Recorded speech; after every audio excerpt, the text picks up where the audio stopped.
Hello दोस्तों, उम्मीद करते हैं आप सभी लोग अच्छे होंगे, अपनी तैयारी कर रहे होंगे।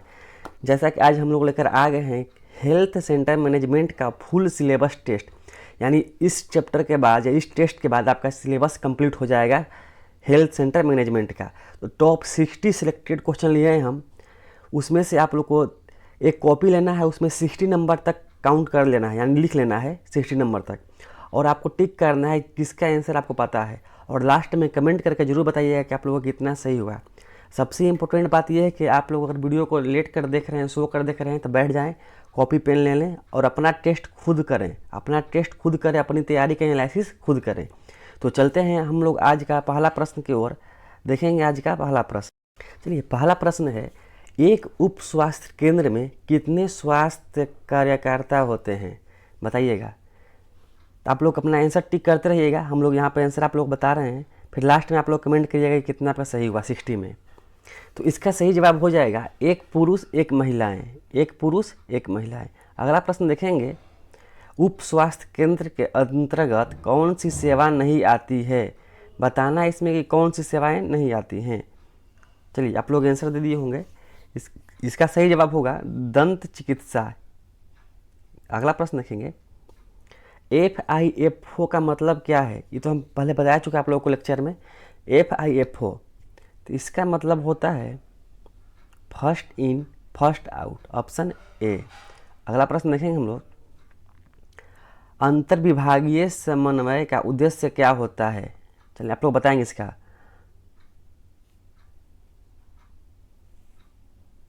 चलिए, उम्मीद करते हैं आप लोग बता दिए होंगे सर। चलिए, इसका आंसर देखेंगे हम लोग, संसाधनों का अधिकतम उपयोग करना होता है, ऑप्शन सी। अगला देखेंगे, स्वच्छ भारत मिशन किन दो विभागों का समन्वय है? यानी कौन कौन से दो विभाग मिलाकर स्वच्छ भारत मिशन चला रहे हैं, आपको बताना है। तो ये था ग्रामीण विकास और स्वास्थ्य विभाग, दोनों का समन्वय है, ऑप्शन बी। अगला प्रश्न देखेंगे, मिशन इंद्रधनुष किससे संबंधित है? ये तो आप लोगों को पता होना चाहिए, कल ही बताए थे कि मिशन इंद्रधनुष है जो टीकाकरण से संबंधित है।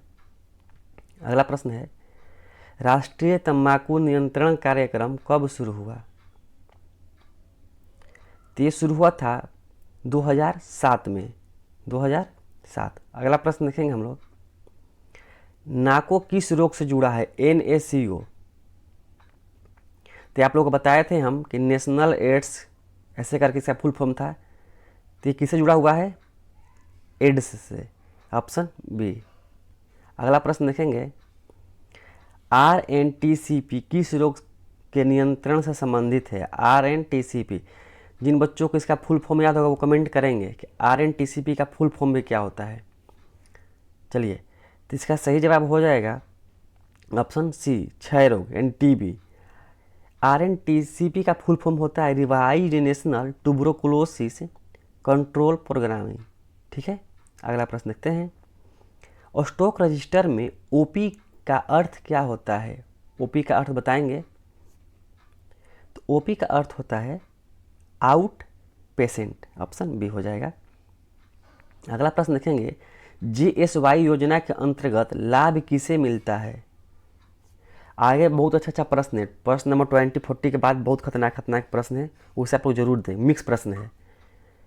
इसका सही जवाब हो जाएगा ऑप्शन सी। आगे बढ़ते हैं। अगला प्रश्न है, उप स्वास्थ्य केंद्र के अंतर्गत कौन कार्य नहीं करता? बताना है कौन सा कार्य नहीं करता। ये सिंपल प्रश्न है, तो सही जवाब हो जाएगा डॉक्टर कार्य नहीं करते हैं, वो हॉस्पिटल में बैठते हैं बड़े बड़े। नेक्स्ट, स्टॉक के नष्ट होने की सूचना किसे दी जाती है? जब स्टॉक खत्म हो जाता है तो उसकी सूचना PHC अधिकारी को दी जाती है। अब आपका आता है अच्छा प्रश्न। चलते हैं नेक्स्ट प्रश्न, IPHS का पूर्ण रूप क्या है? बताएंगे। ये भी क्वेश्चन करा चुके हैं पहले से हम।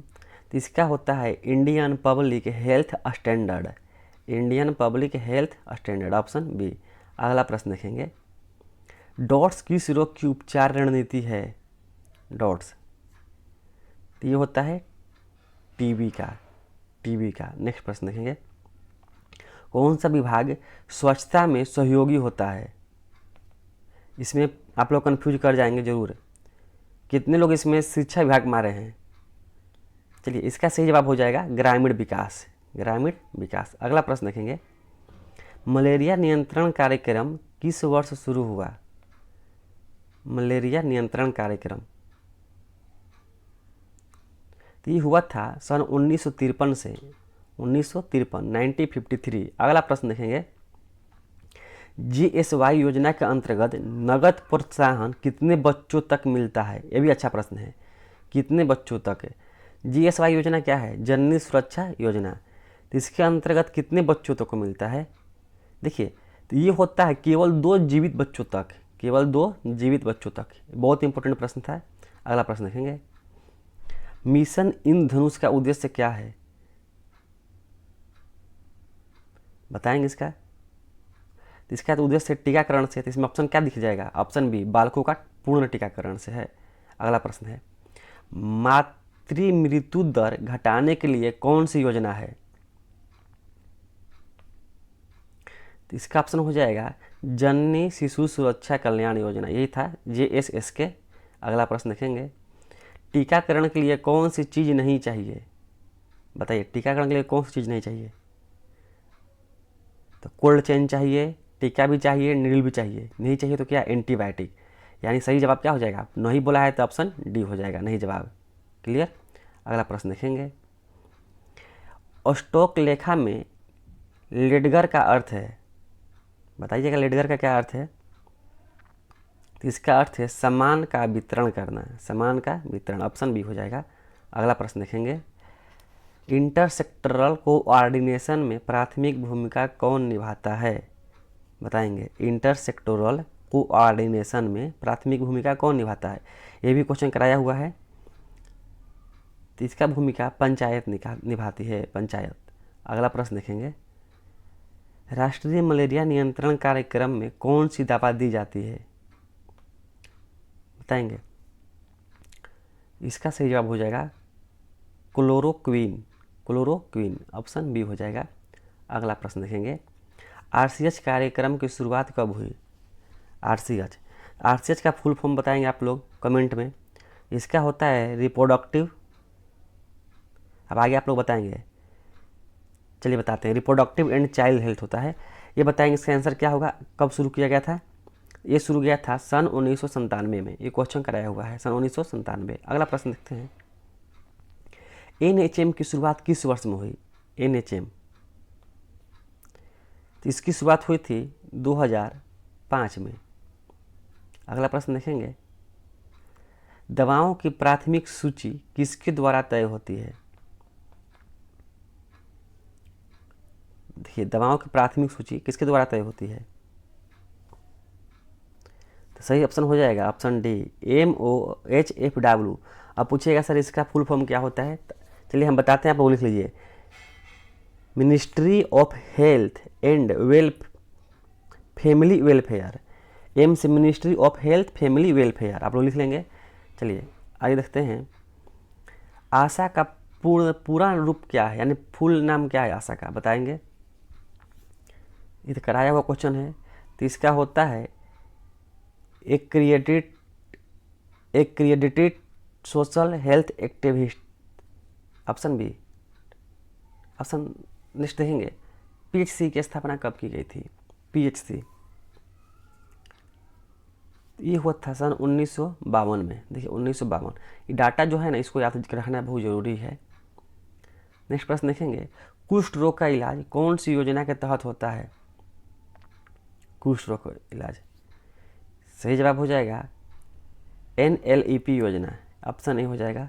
अगला प्रश्न देखेंगे, सामुदायिक स्वास्थ्य केंद्र CHC कितने PHC को कवर करता है? यानी एक CHC के अंतर्गत कितने PHC आते हैं? ये हो जाएगा 20 से 25 CHC, 20 से 25। आगे देखेंगे हम लोग, PPI-UCD किससे संबंधित है? IUCD से आप लोग समझ गए होंगे, फिगर दिखाए थे पिछले वाला क्लास में। तो ये किससे संबंधित बताना है? तो ये संबंधित है गर्भ निरोधक उपकरण है, गर्भ निरोधक उपकरण है ये। नेक्स्ट देखेंगे, उप स्वास्थ्य केंद्र का वार्षिक बजट किसके द्वारा अनुमोदित किया जाता है? इसका सही जवाब हो जाएगा ब्लॉक स्वास्थ्य समिति के द्वारा, ऑप्शन सी हो जाएगा। 34 नंबर प्रश्न है, राष्ट्रीय स्वास्थ्य मिशन में कम्युनिटी प्रोसेस का मतलब है? कम्युनिटी प्रोसेस, ऑप्शन को देखेंगे फिर आंसर देंगे। इसका मतलब है सामुदायिक भागीदारी से, ऑप्शन बी हो जाएगा। अगला प्रश्न देखेंगे, GSY योजना के अंतर्गत कम से कम कितने ANC चेकअप जरूरी हैं? कम से कम बोला है। GSY योजना क्या है? जननी सुरक्षा योजना। ANC क्या है? एंटीनेंटल केयर है। तो कितने होने चाहिए? तो 4। आपका WHO भी बोला है कितने होने चाहिए? 4। उसके हिसाब से भी 4 होने चाहिए। नेक्स्ट देखते हैं, अंतर विभागीय समन्वय के अंतर्गत किस योजना में स्वच्छता और स्वास्थ्य का समन्वय है? बताइए किस योजना में दोनों का समन्वय है? ये भी बहुत भारत में चल रहा है, स्वच्छ भारत मिशन बी। अगला प्रश्न देखेंगे, इसेंशियल ड्रग लिस्ट किस स्तर पर तैयार किया जाता है? इसेंशियल मतलब बहुत आवश्यक जो होता है, उसका दवा का लिस्ट किस स्तर पर तैयार होती है? तो ये आपको बताना है। तो ये हो जाएगा राष्ट्रीय स्तर, राज्य स्तर, जिला स्तर, यानी तीनों स्तर पर होती है, यानी सभी हो जाएगा, ऑप्शन डी। अगला प्रश्न देखेंगे, स्टॉक की अधिकता से बचने के लिए कौन सी रणनीति अपनाई जाती है?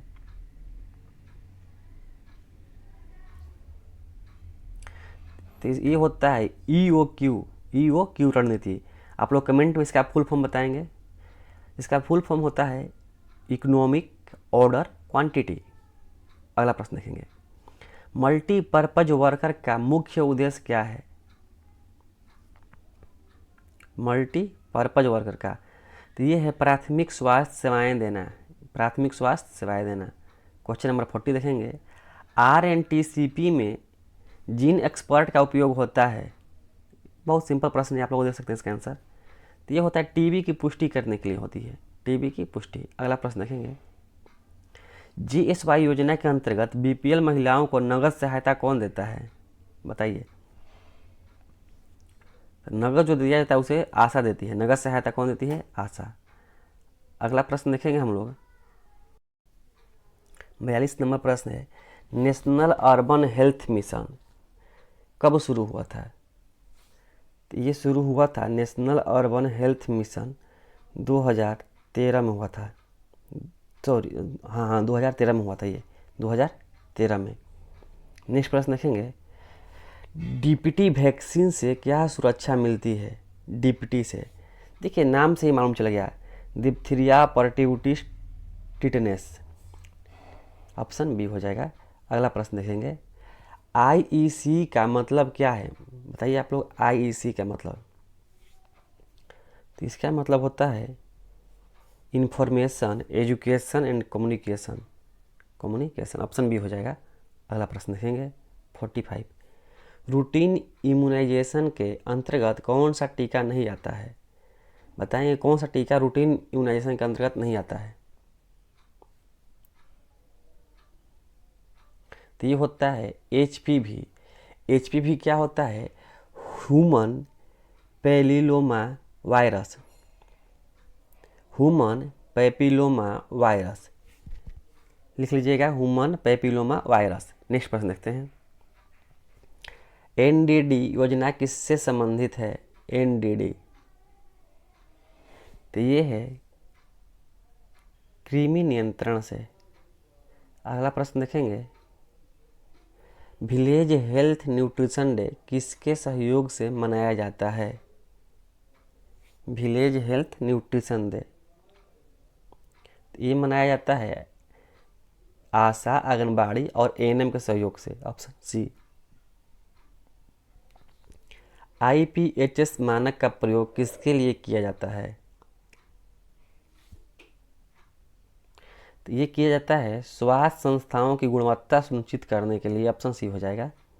अगला प्रश्न देखते हैं हम लोग, बोला है EPW और LPW क्या दर्शाते हैं? तो ये होता है कार्यभार का आकलन, ऑप्शन डी। EPW का फुल फॉर्म आप लोग लिखेंगे कमेंट में, और LPW का भी। नेक्स्ट, RCH में इमरजेंसी ऑब्स्टेट्रिक केयर का उद्देश्य है? इमरजेंसी ऑब्स्टेट्रिक केयर का उद्देश्य बताएंगे RCH में। तो इसका उद्देश्य है कि माता का जान बचाना है, माता का जान बचाना। अगला प्रश्न है, हेल्थ सेंटर में इंडेंट फॉर्म का उपयोग होता है। बताइए, इंडेंट फॉर्म जो होता है उसका उपयोग क्यों होता है? तो इसका होता है दावा आपूर्ति की मांग में, दावा आपूर्ति की मांग में। अगला प्रश्न देखेंगे, PP मॉडल का संबंध है। बताइएगा, PPP मॉडल का संबंध क्या है? तो इसका मतलब है आप लोग का public private partnership. Option B, public private partnership. अगला प्रश्न देखेंगे, NLEP में MDT का अर्थ है। MDT का अर्थ है multi drug therapy, multi drug therapy. अगला प्रश्न देखेंगे, NFHS का मुख्य उद्देश्य क्या है? सबसे पहले आपको बता दें कि NFHS जो होता है इसका फुल फॉर्म होता है national family health survey, national family health survey. बताइए इसका मुख्य उद्देश्य क्या है? तो इसका मुख्य उद्देश्य है जनसंख्या और स्वास्थ्य का सर्वेक्षण करना, जनसंख्या और स्वास्थ्य का सर्वेक्षण करना। C answer. अगला प्रश्न देखेंगे, BCG का पूर्ण रूप क्या है? BCG तो सबको पता होना चाहिए, ये तो पहला ऑप्शन होगा, पहला आंसर हो जाएगा। नेक्स्ट देखेंगे 56 नंबर, रूटीन इम्यूनाइजेशन का निगरानी टूल क्या है? बताइए इसका निगरानी जो टूल है वो क्या है? 56 का तो ये है टैलीशीट। टैलीशीट बनता है, उसमें टैलीशीट में मिलता है मासिक भुगतान। तो इसका सही जवाब हो जाएगा, उसका कोई मासिक फिक्स नहीं होता है। जो मासिक होता है उस पर कोई फिक्स नहीं है कि इतना मिलता है, वो होता है उसके प्रदर्शन पे, जितना प्रदर्शन करती है उसके अनुसार। तो प्रदर्शन आधारित जितना डिलीवरी करा दे उसके अनुसार कुछ मिलता है उन लोगों को। नेक्स्ट देखेंगे, नाको का मुख्यालय कहाँ स्थित है? जो एड्स जांच होती है नाकों के द्वारा, उसका मुख्यालय कहाँ स्थित है? तो ये है हमारे दिल्ली में, दिल्ली। अगला प्रश्न देखेंगे, IEC गतिविधियों के लिए कौन जिम्मेवार है? तो IEC का फुल फॉर्म बताए थे आप लोग को, ठीक है। तो इससे बताइए कि कौन जिम्मेवार उसी गतिविधियों के लिए? तो सही जवाब हो जाएगा बी आंसर, यानी कि हेल्थ एजुकेटर, हेल्थ एजुकेटर हो जाएगा। इंफॉर्मेशन एजुकेशन कम्युनिकेशन होता है IEC का फुल फॉर्म। देखेंगे आज का लास्ट प्रश्न, और स्टॉक वेरिफिकेशन के बाद रिपोर्ट कहाँ भेजी जाती है? तो इसका सही जवाब होगा प्राइमरी हेल्थ सेंटर में। देखिए प्लीज़ आप लोग चैनल को सब्सक्राइब करें और वीडियो को लाइक करें, क्योंकि एक वीडियो बनाने में कम से कम 4 घंटा लग जाते हैं। वीडियो अच्छा लगा तो लाइक ज़रूर करें। धन्यवाद।